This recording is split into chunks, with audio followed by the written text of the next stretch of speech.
രാജൻ, എനിക്ക് തോന്നുന്നതേ, എനിക്ക് ഇന്നിപ്പോ കേരളത്തിലെ നമ്മുടെ ലോക്സഭാ തെരഞ്ഞെടുപ്പില് ആദ്യം സംസാരിക്കാൻ തോന്നുന്ന ഒരു വിഷയം, നമ്മൾ തമ്മിൽ സംസാരിക്കേണ്ട ഒരു വിഷയം എനിക്ക് തോന്നുന്നു ഈ തൃശ്ശൂരാണ്.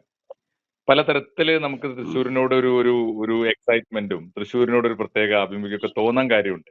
ഒന്നാമത്തെ കാരണം, ഈ തെരഞ്ഞെടുപ്പില് കേരളത്തിൽ ഒരു അട്ടിമറി നടക്കുമെന്ന് നമ്മൾ വിശ്വസിച്ചിരുന്ന, ഒരുപക്ഷെ പ്രതീക്ഷിച്ചിരുന്ന മൂന്നാം മുന്നണി നമ്മൾ വിളിക്കുന്ന NDAക്ക് ഒരു അക്കൗണ്ട് തുറക്കാൻ കഴിയുമെന്ന് ഉറച്ചു വിശ്വസിച്ചിരുന്ന ഒരു മണ്ഡലം, ഞാനൊക്കെ ഉറച്ചു വിശ്വസിച്ചിരുന്ന ഒരു മണ്ഡലമാണ് തൃശ്ശൂര്. അത് അതിവേഗത്തിൽ മാറി മറിഞ്ഞിരിക്കുന്നു എന്നുള്ളതാണ് ഇപ്പോഴത്തെ ഒരു ചിത്രം. അതിന് ഒരുപാട് കാരണങ്ങളുണ്ടായിരുന്നു. സുരേഷ് ഗോപിയുടെ കഴിഞ്ഞ കുറെ കാലത്തെ അവിടുത്തെ ഇടപെടൽ. പക്ഷെ എന്താണ് തൃശ്ശൂർ സംഭവിച്ചുകൊണ്ടിരിക്കുന്നത്? തൃശ്ശൂര് യെസ്, ഈ നിങ്ങൾ പറഞ്ഞ മാതിരി തന്നെ പിന്നെ ഇന്ത്യ ഒരു പ്രതീക്ഷ എന്തായിരുന്നു വെച്ച് കഴിഞ്ഞാൽ തൃശ്ശൂര് ലോക്സഭാ തെരഞ്ഞെടുപ്പ് നടക്കുമ്പം പിന്നെ തൃശ്ശൂർ മണ്ഡലം എന്ന് പറയുന്നത് ഈസി വാക്ക് ഓവർ സുരേഷ് ഗോപിക്ക് കിട്ടുന്നുള്ളത് തന്നെയാണ്. ഞാൻ ആ രീതിയിലുള്ള സ്റ്റോറി മറ്റു പല പ്ലാറ്റ്ഫോമുകളിലും ചെയ്തിട്ടുണ്ട്.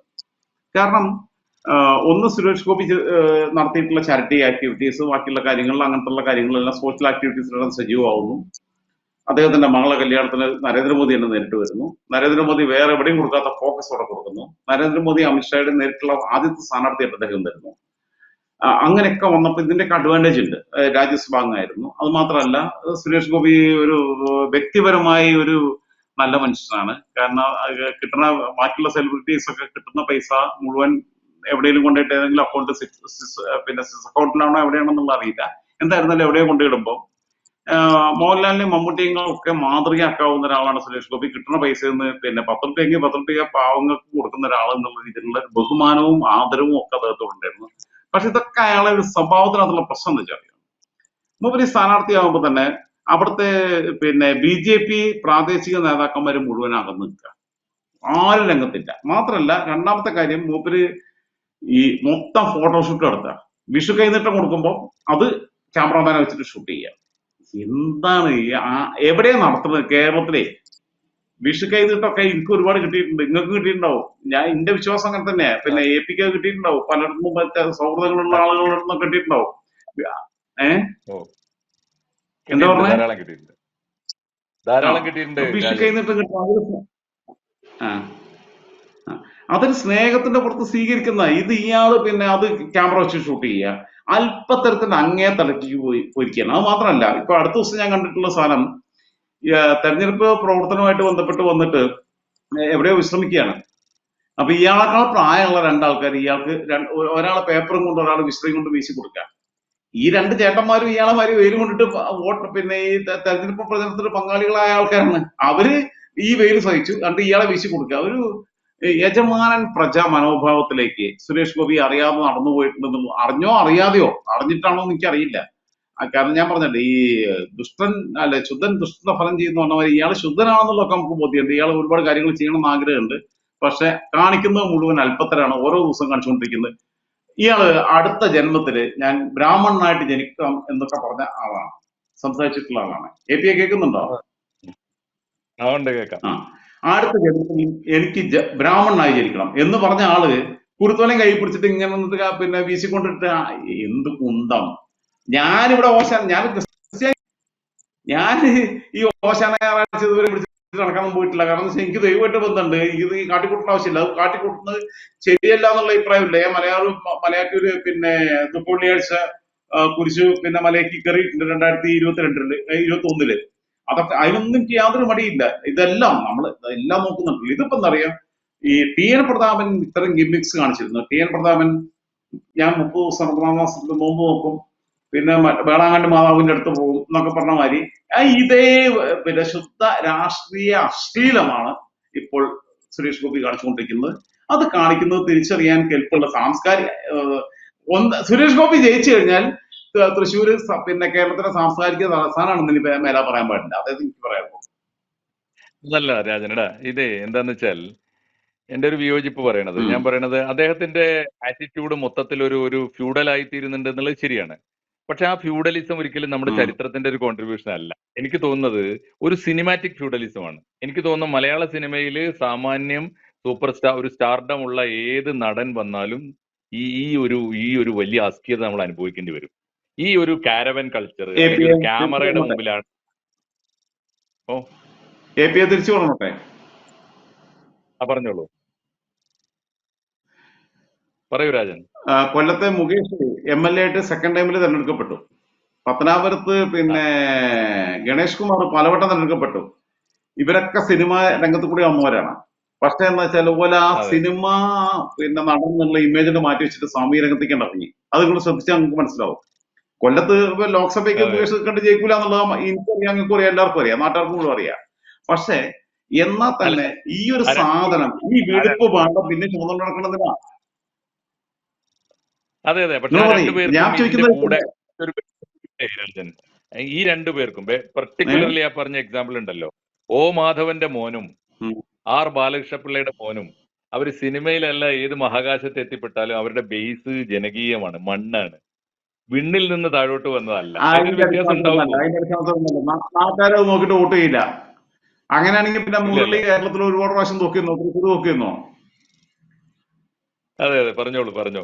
ഞാൻ പറയുന്നത് എന്തായാലും EM ശ്രീധരൻ ഈ നോക്കിയിരുന്നു. വിഷയം അല്ല, EMSന്റെ മകൻ EM ശ്രീധരൻ തൃശ്ശൂർ ജില്ലയിൽ നിന്നിട്ട് തോറ്റ മുകുന്ദപുരത്ത്. എന്നാ പിന്നെ EM അതെ, അത് തോൽക്കും, ശ്രീധരന്റെ അത് ചന്തിരിൽ അത്രയും തഴമ്പൊന്നും മറ്റുള്ളവരുടെ അടുത്ത് തഴമ്പിലില്ലെന്നേ. അത് മനസ്സിലാക്കിങ്ങളേ. ഇല്ല ഇല്ല ഇല്ല, രാഷ്ട്രീയമായ തോൽവിയാണ്. ആ, ഞാൻ പറയുന്നത് EM രാജൻ, എന്താണ് ശ്രീധരനുണ്ടായ യഥാർത്ഥത്തിൽ ഈ അത്രയും പിന്നെ ഓമാധവനും മറ്റൊർക്കൊന്നും ഇല്ല.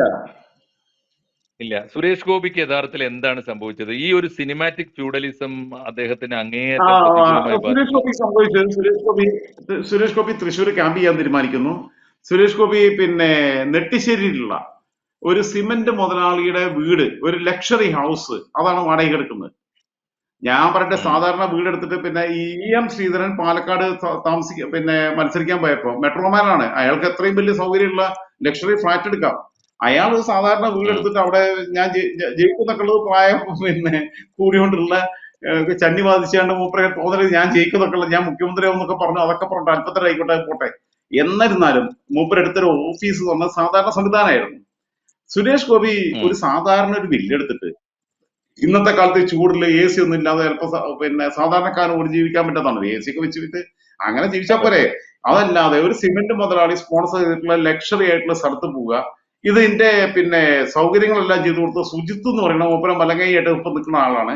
മാത്രമല്ല അവിടുത്തെ ജില്ലാ പ്രസിഡന്റ് ആയിട്ടുള്ള ഹരി പിന്നെ അനീഷ്, അതേപോലെ തന്നെ അവിടുത്തെ ജില്ലാ സെക്രട്ടറി ആയിട്ടുള്ള ഹരി, ഇവര് ചാലക്കുടി മണ്ഡലത്തിലേക്ക് തിരിഞ്ഞു നോക്കുന്നില്ല. പിന്നെ രഘുനാഥ മേനോൻ, വെസ്റ്റ് മണ്ഡലത്തിന്റെ ഭാരവാഹിയായിട്ടുള്ള രഘുനാഥ മേനോൻ, ഇവരാണ് കൊണ്ടുനടക്കണേ. ഈ നാലാൾക്കാരെ കൊണ്ടുനടക്കണേ. ഓലായിട്ട് തന്നെ ഇപ്പൊ തമ്മിൽ തർക്കമുണ്ട്.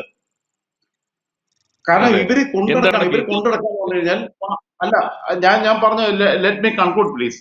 ഇതിനകത്ത് ഓക്കെ. പിന്നെ പണ്ടൊക്കെ BJPന്റെ ഫണ്ടൊക്കെ സ്ഥാനാർത്ഥികൾക്ക് ഇഷ്ടമുള്ള മാതിരി അടിച്ചു മാറ്റിയായിരുന്നു. കഴിഞ്ഞ കുറി പിന്നെ എറണാകുളത്ത് ഏന്റെ ആവാസം നിന്നൊക്കെ പൈസ കണ്ടിട്ടാണ് നിന്ന് തോക്കുന്നുള്ളതൊക്കെ അറിയാം. പക്ഷെ എന്താ വെച്ചാൽ കുറച്ച് കായിട്ടുള്ളൂ എന്ന് എഴുതിട്ടാ മുതലാക്കാൻ നിർത്തിയാണ്ടെന്ന അഞ്ചാതി കുറെ തോന്നലുണ്ടായിരുന്നു. പക്ഷെ ഈ സുഭാഷ് സംഘടനാ സെക്രട്ടറി ആയിട്ട് വന്നതിന് ശേഷം, ഗണേശനെ മാറിയിട്ട് സുഭാഷ് വന്നതിന് ശേഷം, സുഭാഷ് ക്ലിയർ ആൻഡ് ക്രിസ്റ്റൽ ആണ്. വളരെ സത്യസന്ധനായിട്ടുള്ള ഒരു സംഘപരിവാർ പ്രവർത്തകൻ. അയാളെ രാഷ്ട്രീയത്തോടെ നമുക്ക് വിയോജിക്കാം, എനിക്ക് നിങ്ങൾക്കും വിയോജിപ്പുണ്ടാവും. പക്ഷേ അയാൾ എന്ന് വെച്ചാൽ ഇന്റെ പാർട്ടിക്കകത്ത് കാരണം കക്കാനും മുടിക്കാനും ആരെയും സമ്മതിക്കില്ല എന്നുള്ള നിലപാടിൽ നിൽക്കുന്ന ആളാണ് സുഭാഷ്, ഇപ്പോഴത്തെ സംസ്ഥാന പിന്നെ ഓർഗനൈസിംഗ് സെക്രട്ടറി. ഇയാള് ഇത് നടക്കൂല. പക്ഷെ ഇവർക്ക് എന്തറിയോ, ഈ പിന്നെ സുരേഷ് ഗോപിന്റെ അടുത്ത് വെച്ചാൽ കയ്യിൽ നിന്ന് പൈസ കൊടുക്കുന്നുണ്ട്. സുരേഷ് ഗോപി ഈ കയ്യിൽ നിന്ന് പൈസ കൊടുക്കണ ഈ നാലാൾക്കാർ, ഈ 4 സംഘമാണ് കൊണ്ടു നടക്കണത്. ഞാൻ ഈ പറഞ്ഞ ഉം. അനീഷും രഘുനാഥ മേനോനും ഹരിയും പിന്നെ അതേപോലെ തന്നെ സുജിത്തും കൂടിയാണ് കൊണ്ടു നടക്കണത്. ഇവര് 4 കൊണ്ടു നടക്കണത്. ഇവര് കൊണ്ടു നടന്ന് കച്ചവടം നടത്തുകയാണ്. അതുകൊണ്ട് സുരേഷ് ഗോപിക്കുള്ള പ്രശ്നം എന്ന് വെച്ചാൽ, സുരേഷ് ഗോപിക്ക് വേണ്ടി അടിസ്ഥാനപരമായി അടിത്തട്ടിൽ പ്രവർത്തിക്കാൻ പ്രവർത്തകരെ കിട്ടുന്നില്ല. അതിന്റെ തെളിവല്ലേ ആദിവാസി കോളനി പോയപ്പോ അപ്പോൾ ഇയാളെ വർത്താനം എന്താ, ഞാൻ അന്ന് അടുത്ത ദിവസം രാജേഷ് ചന്ദ്രശേഖരന്റെ വേണ്ടിട്ട് പ്രവർത്തിക്കാൻ തിരുവനന്തപുരത്തേക്ക് പോവുകയാണെന്ന്. ഇതാണോ രാഷ്ട്രീയ പ്രവർത്തകൻ പറയേണ്ടത്? കൊച്ചുകുട്ടികള് പിന്നെ അദ്ദേഹം സമ്മ ഞാൻ ഇന്ന് ചോറയിക്കൂല അറിയണ മാതിരി, പെരയില് അമ്മ ഒരടി അതെ അടിച്ചാൽ ഞാൻ ഇന്ന് ചോറയിക്കൂല അറിയണ മാതിരി ഇയാൾ ഈ പണങ്ങി പണി ഒരു രാഷ്ട്രീയ പക്വത ഇല്ലാത്ത ഒന്നിനും കൊള്ളാത്ത ഊളയാണെന്നുള്ള അയാൾ സ്വയം തെളിയിച്ചു. അയാൾ ഉണ്ട്, തൊള്ള തീർച്ചയായിട്ടും. തുറക്കാതെ നിന്നാൽ അയാൾക്ക് നല്ലത്. അല്ല, ഞാൻ ഒന്നുകൂടി പറയാം, അയാൾ തൊള്ള അതെ തുറക്കാതിരുന്നാൽ അയാൾക്ക് നല്ലത്. അയാൾ വായ തുറന്നാൽ വിട്ടിത്തരേ പറയുള്ളൂ. അതെ, എന്തായാലും സുരേഷ് ഗോപിയുടെ പെരുമാറ്റത്തില്, രാഷ്ട്രീയമായ പെരുമാറ്റത്തില് ജനാധിപത്യപരമല്ലാത്ത ആ, കാഴ്ചകളും ശീലങ്ങളും ഉണ്ട് എന്നുള്ളത് ശരിയാണ്. പക്ഷെ ഞാൻ ചോദിക്കുന്ന രാജൻ, ഉം. നരേന്ദ്രമോദി പ്രൊജക്ട് ചെയ്ത് കാണിച്ച കേരളത്തിൽ ഏറ്റവും ഫോക്കസ് ചെയ്ത് പ്രൊജക്ട് ചെയ്ത് കാണിച്ച ഒരു സ്ഥാനാർത്ഥിക്ക് വേണ്ടി ഒരു വേണമെങ്കിൽ ഉം. സുരേഷ് ഗോപിയെ കറക്റ്റ് ചെയ്തുകൊണ്ട് തന്നെ കേരള ഘടകത്തിനും തൃശൂർ ജില്ലയിലെ പാർട്ടിക്കും സംഘപരിവാറിനും അദ്ദേഹത്തെ കറക്റ്റ് ചെയ്ത് മുന്നോട്ട് കൊണ്ടുപോയി നരേന്ദ്രമോദിയുടെ പ്രതീക്ഷ നിറവേറ്റാമായിരുന്നല്ലോ. എന്താ പാർട്ടിക്കും ആ ബോധ്യം അല്ല, വരാത്തത്? ഞാൻ അവിടെയാണ് എനിക്ക് പിന്നെ അതിൽ ഉള്ള പ്രശ്നം എന്താ വെച്ചാൽ സംസ്ഥാനത്തെ BJP നേതൃത്വം തന്നെ ആകെ വെട്ടിലാണ്. ഇയാളോട് എന്തെങ്കിലും പറഞ്ഞു ഓ കഴിഞ്ഞാൽ ഇയാൾ പറയണമെന്നറിയോ, ഞാൻ അമിത്ഷാ പറഞ്ഞിട്ട് ഒന്നാണ്, ഞാൻ നരേന്ദ്രമോദി പറഞ്ഞിട്ട് ഒന്നാണ്, സംസ്ഥാന നേതൃത്വം പറയണത് കേൾക്കില്ല. സംസ്ഥാന ഓ നേതൃത്വം ഗൈഡ് ചെയ്യാൻ വന്നു കഴിഞ്ഞാൽ കേൾക്കില്ല. എനിക്ക് കൃത്യമായിട്ട് വിവരം ഉണ്ടായിട്ടാ പറയണേ. വെറുതെ തൊള്ളി തോന്നി അത് വർത്താനം ശരി. പറഞ്ഞ ആളല്ലേ ഞാൻ. APക്ക് അറിയാലോ. കാരണം ഇയാൾ അപ്പ ആ പറയണമെന്നറിയോ, മനസ്സിലായി. ഇത് എല്ലാം അവര് പറഞ്ഞ പക്ഷെ എന്തറിയോ, സത്യത്തിൽ ഇയാൾ നല്ല മനുഷ്യനാ. ഇയാളെ ആ ഗൈഡ് ചെയ്ത് കൊണ്ടു നടക്കുന്ന ഇയാൾ പൊങ്ങാണ്, അത്രേ ഉള്ളൂ. അടകിയ രാവണനാണ്, പ്രാഞ്ചിയേട്ടറാണ് ഇയാൾ. എന്ന് വെച്ചാൽ പിന്നെ ബുദ്ധി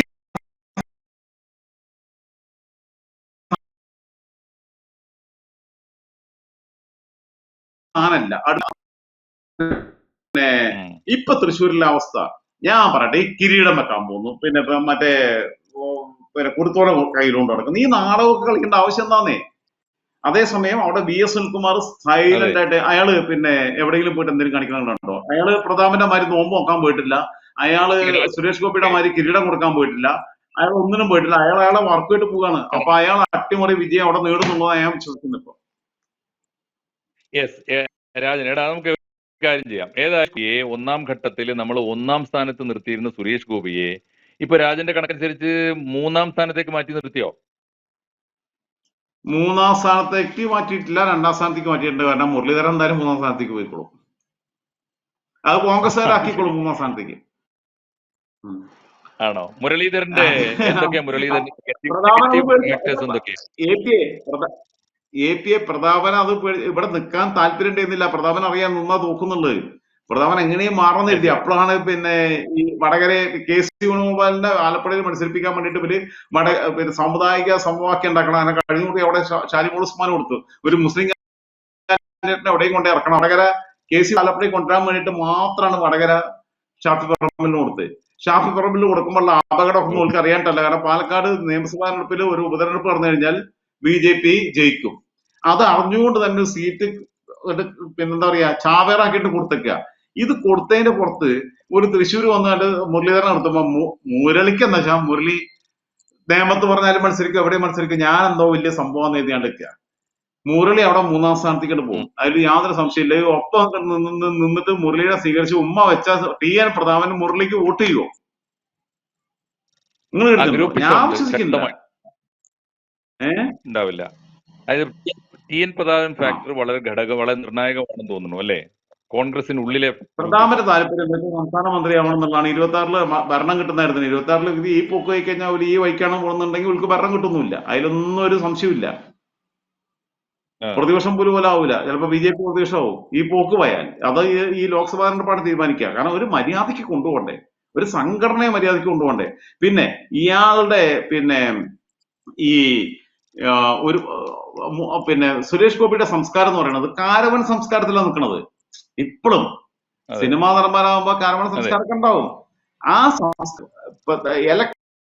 ഈ തെരഞ്ഞെടുപ്പ് രാഷ്ട്രീയത്തിനകത്ത് ഇംപ്ലിമെന്റ് ചെയ്യാൻ നോക്കിക്കഴിഞ്ഞാൽ ജനം adjust ചെയ്യില്ലാന്നേ.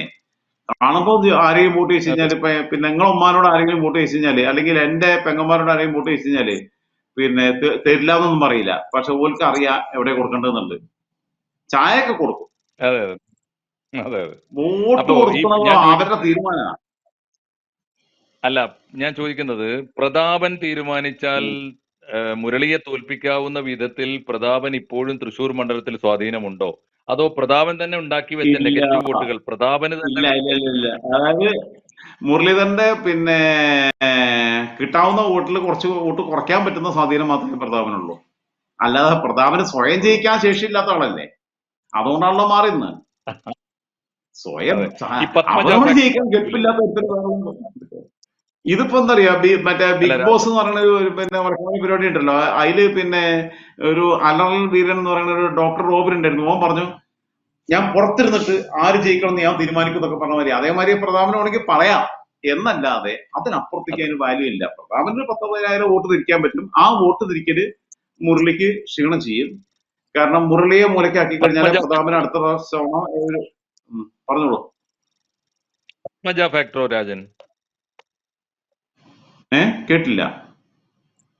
Padmaja factor Padmaja factor അത്ര വലിയ ഫാക്ടർ ആവും എനിക്ക് തോന്നുന്നില്ല. പത്മജ പിന്നെ BJPയിലേക്ക് വന്നു. പിന്നെ പത്മജ പക്ഷെ ഈ കെ കരുണാകരനുമായും അതേപോലെ ഈ ഗുരുവായൂരപ്പനുമായിട്ടൊക്കെ ഉള്ളൊരു സാധനം സൂക്ഷിക്കുന്ന കുറെ അമ്മമാരുണ്ടാവുമല്ലോ, അവരുടെ ഇടയില് തന്തയ്ക്ക് പറഞ്ഞ മണ്ണിനെയാണ് ഓളെ കുറിച്ച് തോന്നുക. അതായത് രാഹുൽ മാങ്കൂട്ടത്തിൽ പറഞ്ഞത് തന്തയ്ക്ക് പറഞ്ഞ മകളല്ല എന്നുള്ള വാക്ക് ഈ വിശ്വാസികളുടെ ഇടയിൽ, ഇപ്പൊ രാഹുൽ ഗാന്ധി കഴിഞ്ഞ തവണ വയനാട് മണ്ഡലത്തിലൊക്കെ വന്നിട്ട് മത്സരിക്കുമ്പോൾ ഇന്റെ മണ്ഡലമാണ്, നിങ്ങൾക്കറിയാലോ, ഞാൻ നിലമ്പൂരുകാരനാണ്. അവിടെ വരുമ്പോ ഈ അപ്പച്ചന്മാരും അമ്മച്ചിമാർക്കും ഒക്കെ എന്ന് വെച്ചാൽ നമ്മുടെ ഇറ്റലിക്കാരി സുനിയുടെ മോൻ വരുന്നു എന്നൊക്കെയുള്ള ഒരു പിന്നെ മറ്റേ സാധനം ഉണ്ടായിരുന്നു, കോരിത്തെരുപ്പ്, രോമം കമ്പിയായിട്ട് നീച്ചിക്കുക. ഈ സംഭവം ഇവിടെ ഉണ്ടായിട്ടുണ്ട്. പിന്നെ തൃശ്ശൂർ വരുമ്പോ എന്ന് വെച്ചാൽ എന്തായിരുന്നാലും നമ്മളെ പിന്നെ ഗുരുവായൂർ കണ്ണന്റെ ആരാധകനായിരുന്നല്ലോ കരുണാകരൻ. കരുണാകരന്റെ മോളും ആരാധികയാണ്. ആ ഏറ്റവും കൂടുതൽ പിന്നെ അതിന്റെ ഏറ്റവും വലിയ എന്താ പറയാ ഫോളോ ചെയ്യുന്ന ഒരാളാണ്. അപ്പൊ ആ ഒരു സാധനത്തിനകത്ത് കുറച്ച് മുത്തശ്ശന്മാർക്കും മുത്തശ്ശിമാർക്കും മാത്രമേ വർക്കൗട്ട് ചെയ്യുള്ളൂ, യുവാക്കൾക്കിടയിൽ വർക്കൗട്ട് ചെയ്യില്ല. പക്ഷേ രാജൻ, ആ പത്മജയുടെ മനസ്സ് അങ്ങനെ അടർത്തിയെടുക്കാവുന്ന കോൺഗ്രസിന്റെ വോട്ടുകൾ, പത്മജയ്ക്ക് കിട്ടാവുന്ന കോൺഗ്രസ് വോട്ടുകൾ BJPയിലേക്ക് കൊണ്ടുപോകുമെങ്കിലും അത് സുരേഷ് ഗോപിയിലേക്ക് എത്തണം എന്ന് പത്മജ ആഗ്രഹിക്കുന്നുണ്ടോ? പത്മജ എന്തായാലും പിന്നെ ആങ്ങളെ നോക്കണം തന്നെ ഇപ്പൊ ആഗ്രഹിക്കണം. കാരണം വെച്ചാൽ ആങ്ങളെയും കൂടി BJPക്ക് വരണം തന്നെ ആഗ്രഹിക്കണേ. കാരണം അത് ഇന്റെ ഏട്ടർ എന്നൊക്കെ ഇപ്പോഴും പറയുമ്പോഴും പത്മജ ഒരു മാന്യത കാണിക്കുന്നുണ്ട്. പത്മജ ഒരു പിന്നെ സത്യം പറഞ്ഞ വ്യക്തിബന്ധത്തെ ഏറ്റവും അങ്ങ് മാനിക്കുന്നുണ്ട്. മുരളിയേട്ടൻ നമ്മളും. അതേസമയം മുരളി പറ ഒരു ബന്ധവുമില്ല എന്നാ പറഞ്ഞത്. ഞാൻ പറയട്ടെ, APA നിങ്ങളുടെ കുടുംബത്തിൽ എന്റെ കുടുംബത്തിൽ 4 മക്കളുണ്ടെങ്കിൽ 4 രാഷ്ട്രീയത്തിൽ പോകുന്ന കാലത്ത് അങ്ങനെ ബന്ധങ്ങളെ വലിച്ചെറിയാൻ പറ്റുമോ? ഞാൻ പറയട്ടെ, ഞാനും APയും പിന്നെ ഇടതുപക്ഷ താരിൽ നിൽക്കുന്ന ആൾക്കാരാ. നാളെ ഞാൻ വേറെ രാഷ്ട്രീയത്തിലേക്ക് പോയി കഴിഞ്ഞാൽ, അല്ലെങ്കിൽ നിങ്ങൾ വേറെ രാഷ്ട്രീയത്തിലേക്ക് പോയി കഴിഞ്ഞാൽ നമ്മൾ തമ്മിലുള്ള വ്യക്തിബന്ധം അതിന്റെ പേരിൽ മുറിച്ചെറിയാൻ പറ്റുമോ? നമ്മുടെ നാട്ടുപുറത്തുള്ള അനുഭവം അതാണോ? അവിടെയാണ് ഈ മുരളി വൃത്തികേട് പറഞ്ഞത്. അതുകൊണ്ട് മുരളി പിന്നെ 3-ാം സ്ഥാനത്ത്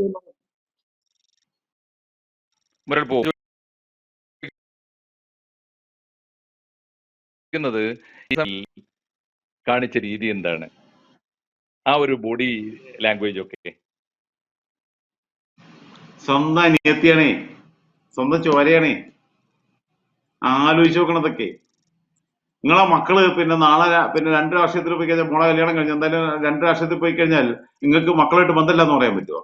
APA സിമ്പിൾ ആണ് ക്വസ്റ്റ്യൻ. എനിക്ക് എന്റെ പെങ്ങന്മാര് പിന്നെ എന്നോട് രാഷ്ട്രീയമായിട്ട് ഏറ്റവും കൂടുതൽ അഭിപ്രായ വ്യത്യാസം പ്രകടിപ്പിക്കുന്നവരാണ് എന്റെ പെങ്ങന്മാര്. എനിക്ക് നാളെ ഊരായിട്ട് ബന്ധമില്ലാന്ന് പറയാൻ പറ്റുമോ? അല്ല, പക്ഷെ മുരളി പറഞ്ഞത് അങ്ങേയറ്റം സാധാരണഗതിയിൽ ഒരു രാഷ്ട്രീയ സംസ്കാരം പോയിട്ട് മാനുഷികമായ സംസ്കാരം പോലും അല്ല മുരളിയുടെ പെരുമാറ്റം. ഞാൻ ചോദിക്കുന്നത് മനുഷ്യനല്ല നിങ്ങൾ പറഞ്ഞ മാനുഷികമായ സംസ്കാരത്തിന് പോലും അനുയോജ്യമായ പ്രയോഗങ്ങളല്ല നടത്തിയത്. സ്വന്തം നേട്ടത്തിന് വേണ്ടി എന്ത് തോന്നിയ സാരി തള്ളിപ്പറഞ്ഞു. അടുത്ത സ്വന്തം പാപ്പാനെ തള്ളിപ്പറഞ്ഞല്ലേ? കരുണാകരനെ തള്ളിപ്പറഞ്ഞിട്ടില്ലേ ഇയാള്? പിന്നെ പെങ്ങളെ തള്ളിപ്പറഞ്ഞ ബുദ്ധിമുട്ടുണ്ട്. ഞാൻ ചോദിക്കുന്നത് വേറൊരു ചോദ്യമാണ് രാജൻ. സുരേഷ് ഗോപിക്ക് പത്മജ ഫാക്ടറിനെ ഉൾക്കൊള്ളാനും അതിനെ ഉപയോഗപ്പെടുത്താനും സാധിക്കുന്നുണ്ടോ? പത്മജ ഫാക്ടർ എന്ന് പറയുന്നത് പത്മജ വലിയ ഫാക്ടർ ഒന്നല്ല, അതൊരു സത്യമാണ്. അതിപ്പോ PC ഒക്കെ പറഞ്ഞ അത് വലിയ പത്മജയ്ക്ക് 10 ആളെ ഈ പാർട്ടിക്ക് കൊണ്ടുവരാനൊന്നും പറ്റില്ല. ഒപ്പം പക്ഷെ പത്മജയെ ഒരു ടൂളായിട്ട് യൂസ് ചെയ്യാൻ BJPക്ക് കഴിയും. ആ യൂസ് ചെയ്യുന്നതിനകത്ത് തൃശ്ശൂരില് പത്മജയുടെ അനുഭാവമുള്ള, പത്മജയുടെ സഹായം സ്വീകരിച്ചിട്ടുള്ള, പത്മജ ഒരുപാട് ചാരിറ്റി കാര്യങ്ങളിലും ബാക്കിയുള്ളതിലും പാർട്ടി പ്രവർത്തകർ എന്തെങ്കിലും സഹായം അഭ്യർത്ഥിച്ചു വന്നു കഴിഞ്ഞാൽ എല്ലാം സഹായിക്കുന്നതിലും സാധാരണ പ്രവർത്തകരായിട്ട് നല്ല ബന്ധമുണ്ടായിരുന്ന ഒരു സ്ത്രീയാണ്. ആ രീതിയിൽ അങ്ങനെയുള്ള ആളുകളുടെ, അനുഭാവമുള്ള ആളുകളുടെ ഒരു ശ്രേണി ഉണ്ടാക്കി വെച്ചിട്ടുണ്ട്. ആ കൂട്ടം പത്മജ എടുത്ത രാഷ്ട്രീയ നിലപാടിനൊപ്പം നിൽക്കും. അതൊക്കെ സുരേഷ് ഗോപിക്ക് ഗുണം ചെയ്യും. അത് വളരെ ചെറിയ ശതമാനം മാത്രമാണ്. 1000, 1500, 2000 പേരെ ഉണ്ടാവുള്ളൂ. അതൊന്നും അവിടുത്തെ പിന്നെ വോട്ടിംഗ് പെർസെന്റേജിനെ ഗൗരവമായിട്ട് ബാധിക്കുന്ന ഒരു സാധനമല്ല. ലോക്സഭാ തെരഞ്ഞെടുപ്പാണ്. നിയമസഭയിലാണെങ്കിൽ 2000 വോട്ട് നിർണായകമാണ്. അതെടാ, അപ്പൊ നമുക്കേ ഇനി 1-ാം സ്ഥാനത്തേക്ക് വരാം. 1-ാം സ്ഥാനത്ത് രാജൻ ഇപ്പോൾ സുനിൽകുമാറിനെ പ്രതീക്ഷിച്ചു കഴിഞ്ഞോ? അതെ. എന്തൊക്കെയാ സുനിലിന്റെ അനുകൂല ഘടകങ്ങൾ എന്തൊക്കെ?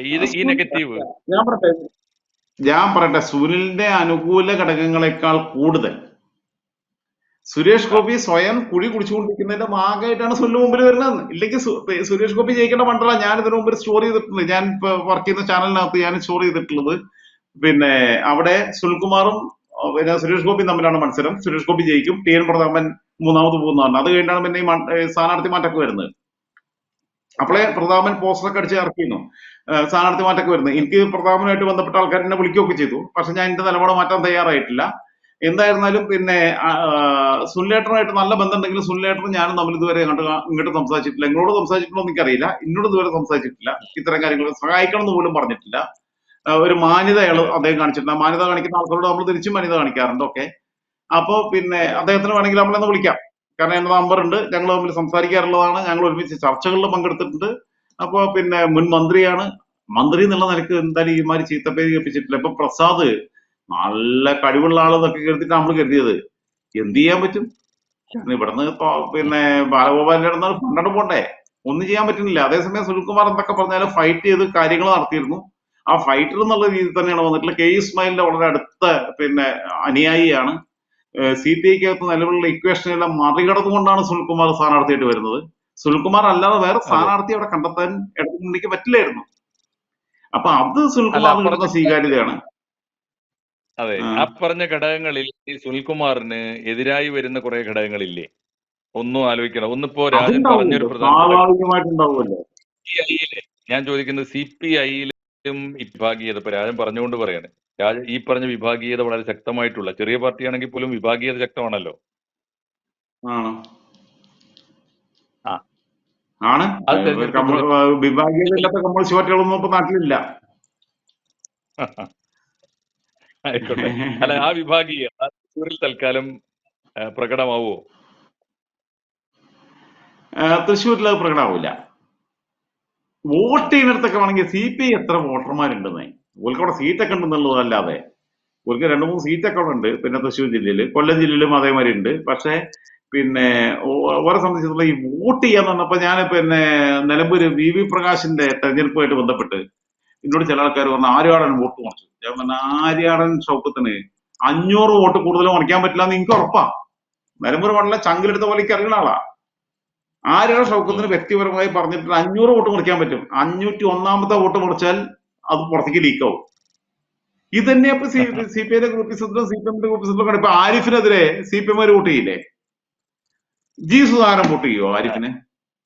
നിങ്ങൾ കരുതുന്നുണ്ടോ? തോമസ് ഐസക് വോട്ട് ചെയ്യോ? ഇത് ഇതൊക്കെ നമുക്ക് ബോധ്യമുള്ള കാര്യ. എന്നാൽ പിന്നെ തോമസ് ഐസക്കിന് പിന്നെ എതിരെ കുത്തണമെന്ന് ജി സുധാകരൻ ആഗ്രഹം ഉണ്ടായിരുന്നു. പക്ഷെ ആലപ്പുഴയിൽ തോമസ് ഐസക് സ്ഥാനാർത്ഥിയായിട്ട് വന്നിട്ടില്ല. ഇത്രേ ഉള്ളൂ. അപ്പൊ ഇതൊക്കെ അതെ ഈ 500 വോട്ട് 1000 വോട്ടിനൊക്കെ അപ്പുറത്തേക്ക് സ്വാധീനിക്കാൻ കഴിവുള്ള ഒരു നേതാവും ഒന്ന് ആ രീതിയിൽ സൈലന്റ് ആയിട്ട് വർക്ക് ചെയ്തിട്ട് കേരളത്തിൽ അത് ഉണ്ടായിരുന്നു. കരുണാകരന് പറ്റുമായിരുന്നു, EMSന് പറ്റുമായിരുന്നു, BS അച്യുതാനന്ദന് അതെ ഇനി ഒരു പറ്റുമായിരുന്നു. ഒരു ഘടകം കൂടി വളരെ പ്രധാനപ്പെട്ട ഞാൻ 1-2 പത്രവാർത്തകൾ കണ്ടിരുന്നു. നീ ഇപ്പോ ആ, ഈ മേഖലയിൽ വളരെ ആക്റ്റീവായി നിൽക്കുന്ന ഒരാൾ എന്ന നിങ്ങൾ നിലയിൽ എന്നെ നീ ഫീഡ്ബാക്ക് അത് പറഞ്ഞോളൂ എന്നുള്ളതാണ് ഇപ്പൊ തീരുമാനം അല്ലേ? അല്ലല്ല ഞാൻ ചോദിക്കുന്ന ഒരു കാര്യം ഇതാണ്. എന്താ ഈ പറഞ്ഞത്? BJP-യും CPM-ഉം തമ്മിൽ ഒരു അന്തർധാര ഈ ആ, തെരഞ്ഞെടുപ്പിൽ പ്രവർത്തിക്കുന്നു എന്ന് വാർത്തകൾ കാണുന്നുണ്ട്. പ്രത്യേകിച്ച് അങ്ങനെ തൃശ്ശൂരും അന്തർധാരൊന്നുമില്ലാന്നേ. അത് പിന്നെ അതൊക്കെ വെറുതെ പറയണ വർത്താനം. അത് നമുക്ക് പിന്നെ വിശദമായിട്ട് വേറെ ചർച്ചയിൽ പറഞ്ഞാൽ പോലെ. ഇപ്പൊ നിങ്ങളത് ആലോചിക്കേണ്ട കാര്യം എന്ന് വെച്ചാൽ ഇവിടെ ഞാൻ പറഞ്ഞല്ലോ ഇപ്പൊ പിന്നെ ഇത് തൃശ്ശൂർ നിയമസഭാ മണ്ഡലമുണ്ട്, ഒല്ലൂർ നിയമസഭാ മണ്ഡലത്തിൽ നിന്ന് രാജൻ മന്ത്രിയാണ്, പുതുക്കാട് നിയമസഭാ ആ മണ്ഡലത്തിൽ നിന്ന് കഴിഞ്ഞ തവണ ഉണ്ടായിരുന്ന രവീന്ദ്രനാഥ് മന്ത്രിയായിരുന്ന ഒരു മണ്ഡലമാണ്. അതും VIP മണ്ഡലമാണ്. മണലൂര് ഇപ്പൊ CPM-ന്റെ പിന്നെ മുരളി പെരുന്നെല്ലിയാണ് ഉള്ളത്.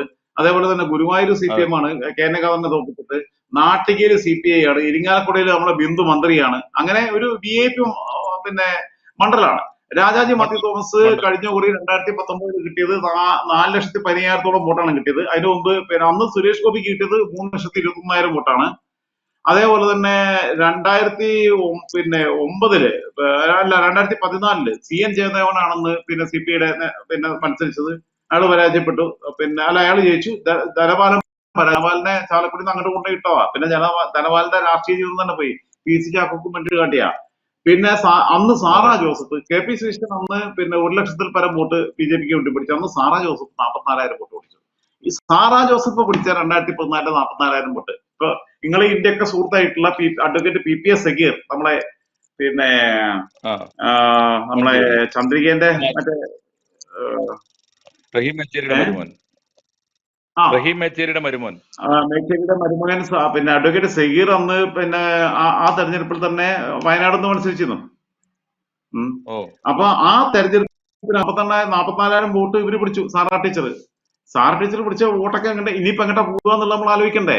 2019 എങ്ങോട്ടാ പോയത് നമുക്കറിയില്ല. ആം ആദ്മിക്കൊന്നും ഇവിടെ ആ കളച്ചു പിടിക്കില്ല എന്നുള്ള അറിയാം. അത് മാത്രമല്ല PC ചാക്കോ മത്സരിച്ച് ജയിച്ചിട്ടുള്ള സ്ഥലമാണ്. CK പിന്നെ ചന്ദ്രപ്പൻ മത്സരിച്ച് ജയിച്ച മണ്ഡലമാണ്. VV രാഘവൻ അച്ഛനെയും മകനെയും കരുണാകരന്റെ മകൻ മുരളിയും മത്സരിച്ച് പിന്നെ തോപ്പിച്ച മണ്ഡലമാണ്. 96-ല് പിന്നെ TNC കരുണാകരനെയും 98-ല് മുരളിയും തോപ്പിച്ച മണ്ഡലമാണ്. അപ്പൊ ഈ മണ്ഡലത്തിന്റെ സ്വഭാവ ഘടനയ്ക്കകത്തുള്ള കാര്യങ്ങൾ കൃത്യമായി നിർവചിക്കാൻ കുറെ ബുദ്ധിമുട്ടുണ്ട്. പക്ഷെ എന്നാൽ തന്നെ ഇപ്പോഴത്തെ സ്ഥിതിയിൽ ഈ സുരേഷ് ഗോപി ആ ജയിക്കേണ്ട സ്ഥാനാർത്ഥിയായിരുന്നു. അയാൾ തോറ്റാലേ അതിന് ഉത്തരവാദി അയാൾ മാത്രമാണ്. അയാളും അയാളെ കൂടെ നടക്കുന്ന 4 വർഷം സംഭവം. അതിലൊരു സംശയമില്ല. കാരണം വെച്ചാൽ ഇവരെ കൊണ്ടു നടക്കുന്നത്. സാധാരണ പ്രവർത്തകരെടുത്ത് എന്തെങ്കിലും പറഞ്ഞു കഴിഞ്ഞാൽ ഒരു യജമാന ഭാവത്തോടെ സംസാരിക്കുക. സംസ്ഥാന നേതൃത്വത്തിലുള്ള ആൾക്കാർ എന്തെങ്കിലും പറഞ്ഞു കഴിഞ്ഞാൽ ഞാൻ അമിത്ഷാന്റെ മോദിയുടെ സ്ഥാനാർത്ഥിയാണ്, എന്തോ അലക്കെയാണ്. എന്താ അമിത്ഷാ, എന്ത് മോദി? നമ്മളിപ്പോ നാട്ടുകാർ വോട്ട് ചെയ്യണം, സത്യമാണ്. പക്ഷെ തന്നെ ഇതൊക്കെ വന്നിട്ട് പറയുമ്പോ ഈ മാതിരി വർത്താനം പറയുമ്പോ ഒപ്പം നിൽക്കുന്ന പ്രവർത്തകൻ അടുത്ത ദിവസം തൊട്ട് വർക്കിന് ഇറങ്ങില്ല. അത്രയേ ഉള്ളൂ. ഇയാൾക്ക് വേണ്ടി വോട്ട് ചെയ്യുമ്പോൾ ആൾക്കാർ ഇയാൾക്ക് വോട്ട് ചെയ്യാത്ത അവസ്ഥയ്ക്ക് എത്തിയിട്ടുണ്ട്. കാരണം മനസ്സ് കൊടുത്തിട്ടുണ്ട്. എനിക്ക് ഗ്രൗണ്ട് ലെവലിലുള്ള റിപ്പോർട്ടാണ്. ഓക്കെ. അപ്പോ സുരേഷ് ഗോപിയുടെ കയ്യിരിപ്പ് കൊണ്ട് സുനിൽകുമാർ ജയിച്ചു പോകുന്നാണ് രാജൻ പറഞ്ഞു വരുന്നത്. അതായത് ഒരു മന്ദബുദ്ധിയോടുള്ള സഹതാപം കൊണ്ട് ആരെങ്കിലും അയാൾക്ക് വോട്ട് ചെയ്യുന്നല്ലാതെ ഇപ്പോഴത്തെ ഈ കയ്യിലിരിപ്പ് കൊണ്ട് നടന്നു കഴിഞ്ഞാൽ നാട്ടുകാർ വോട്ട് ചെയ്യില്ല. അതിൽ യാതൊരു സംശയമില്ല. കാരണം വെച്ചാൽ ഒരു ഒരു ക്വാളിറ്റി കാണിക്കണ്ടേ. ഇയാൾ അതേമാതിരി തന്നെ പല ആൾക്കാരോടും വോട്ട് ചോദിക്കുന്നില്ല. പോയിട്ട് ഈ ഷോ കാണിച്ചിങ്ങനെ പോവുക. അപ്പൊ എല്ലാവരും എന്റെ ഫാൻസ് ആണ്, എല്ലാവരും എനിക്ക് വോട്ട് ചെയ്യുന്നിരിക്കുക. ഞാൻ പറഞ്ഞില്ല, ഭരതചന്ദ്രൻ IPS എന്നുള്ള ഹാങ് ഓവർന്ന് മൂപ്പര് പുറത്തേക്ക് ഇറങ്ങിയിട്ടില്ല. മൂപ്പര് പിന്നെ വിചാരം എല്ലാവരും വോട്ട് ചെയ്യുന്ന. ഒരു വോട്ട് എന്ന് പറയുന്നത് അത് സമ്മതിദായകന്റെ അവകാശമാണ്, സ്ഥാനാർത്ഥിയുടെ സമ്മതിദായകന്റെ ഔദാര്യമാണ്, സ്ഥാനാർത്ഥിയുടെ അവകാശമല്ല എന്നുള്ള പ്രാഥമികമായ തിരിച്ചറിവാണ് അദ്ദേഹത്തിന് ആദ്യം വേണ്ടത്. തീർച്ചയായിട്ടും സുരേഷ് പ്രവർത്തകർ ഗോപി. നിഷ്ക്രിയമാണ്. അതെ അതെ. സാർ അതുകൊണ്ട് പറയാം സാർ. തൃശ്ശൂരിനെ പറ്റി ഓക്കെ, പ്രത്യേകിച്ച് എന്തെങ്കിലും ഇനി തൃശ്ശൂരിനെ കുറിച്ച് അന്തിമമായി ഇപ്പൊ സുനിൽ കുമാർ 1-ാം സ്ഥാനത്ത് വരുമെന്നും സുരേഷ് ഗോപി 2-ാം സ്ഥാനത്ത് വരുമെന്നും മുരളീധരൻ 3-ാം സ്ഥാനത്തേക്ക് പുറന്തള്ളപ്പെടുമെന്നും രാജൻ പ്രതീക്ഷിക്കുന്നു, രാജൻ അസസ് ചെയ്യുന്നു, നിരീക്ഷിക്കുന്നു. ഞാൻ അങ്ങനെ തന്നെ പറയണത്. ഞാൻ വീണ്ടും പറയുന്നു. കാരണം വെച്ചാൽ ഇയാള് പിന്നെ ഒരു സിമന്റ് മുതലാളിയുടെ വീട്ടിൽ പോയിട്ട് പിന്നെ ഈ കൊട്ടാര സൗകര്യങ്ങൾ വെച്ചിട്ട് താമസിക്കുക. ഈ 4 പേരെ മാത്രം, രഘുനാഥ മേനോനെയും പിന്നെ ഹരിയെയും മനീഷിനെയും സുജിത്തിനെയും മാത്രം കൊണ്ട് അങ്ങനെയാണെന്നുണ്ടെങ്കിൽ ഓരോ വോട്ട് മാത്രമേ കിട്ടുള്ളൂ. നാട്ടുകാർ വോട്ട് ചെയ്യില്ല. BJPയുടെ പ്രവർത്തകർക്കിടയിലുള്ള RSSന്റെ സംഘത്തിന്റെ പ്രവർത്തകർക്കിടയിലുള്ള പ്രതിഷേധമാണ് എന്റെ അടുത്ത് പലരും പറഞ്ഞതിന്റെ ഭാഗമായിട്ടാണ് ഞാനിത് അവതരിപ്പിക്കുന്നത്. സുരേഷ് ഗോപിക്ക് തിരുത്താൻ സമയമുണ്ട്. ഇനി 10-20 ദിവസത്തിലേറെ ഉണ്ട്. തെരഞ്ഞെടുപ്പ് 23 ദിവസമായിട്ടുണ്ട്. തിരുത്താൻ സമയമുണ്ട്. വേണമെങ്കിൽ ആത്മപരിശോധന നടത്തുക. ഞാൻ ഈ കാണിക്കുന്ന പുളിച്ചത്രൊക്കെ പിന്നെ അവസാനിപ്പിക്കുക. ഈ പ്രാഞ്ചേട്ടം കളിയൊന്നും വേണ്ട. എന്നിട്ട് നാട്ടുകാരുടെ ഇടയിലേക്ക് നന്നായിട്ട് ഇറങ്ങുക. പേരും കൊണ്ടിട്ട് ഇറങ്ങി പണിയെടുത്താൽ അയാൾക്ക് ജയിക്കാൻ പറ്റും. അത് വേണോ വേണ്ടോ എന്ന് തീരുമാനിക്കേണ്ടത് സുരേഷ് ഗോപിയാണ്. അല്ലാതെ ഈ അയാളെ വെച്ച് മുതലെടുക്കുന്ന ഈ 4 പേർ സംഘത്തിന്റെ പിടിയിൽ തന്നെ നിൽക്കാനാണ് തീരുമാനം എന്നുണ്ടെങ്കിൽ കഴിഞ്ഞ അയാളെ രാഷ്ട്രീയഭാവം ഇല്ലാന്നുണ്ടെങ്കിൽ അയാൾ കേന്ദ്രമന്ത്രിയാണ്. അതേസമയം ഇവിടെ ഇങ്ങനെ നിന്ന് കഴിഞ്ഞാൽ പിന്നെ മോദി ഇയാളെ രാജ്യസഭയ്ക്കൊന്നും എടുക്കാൻ നിൽക്കില്ല. മോദി പൊട്ടണമെന്നല്ലാന്നേ. അൽഫോൺസ് കണ്ണന്താനത്തിനോട് ചാൻസ് കൊടുത്തു, അത് കഴിഞ്ഞപ്പോൾ നിർത്തി. രാജൻ, എന്തായാലും സന്തോഷം. ABC ഡിബേറ്റ് കാണുന്നവര്, ആവശ്യമുള്ള എല്ലാ രാഷ്ട്രീയ പാർട്ടിക്കാരും ഇതുവരെ എത്തി നിൽക്കുന്ന ഈ രാഷ്ട്രീയ നിരീക്ഷണം, സൂക്ഷ്മമായ തെരഞ്ഞെടുപ്പ് അവലോകനം കാണേണ്ടവർ കാണട്ടെ, ആവശ്യമായ ജാഗ്രത പാലിക്കട്ടെ. ഇനിയും അവസാന ഘട്ടമാകുമ്പോഴേക്ക് തെരഞ്ഞെടുപ്പിൽ തൃശ്ശൂരിൽ എന്തെങ്കിലും മാറ്റം വരുമോ എന്ന് നമുക്ക് നോക്കി കാണാം. നന്ദി രാജൻ, സന്തോഷം.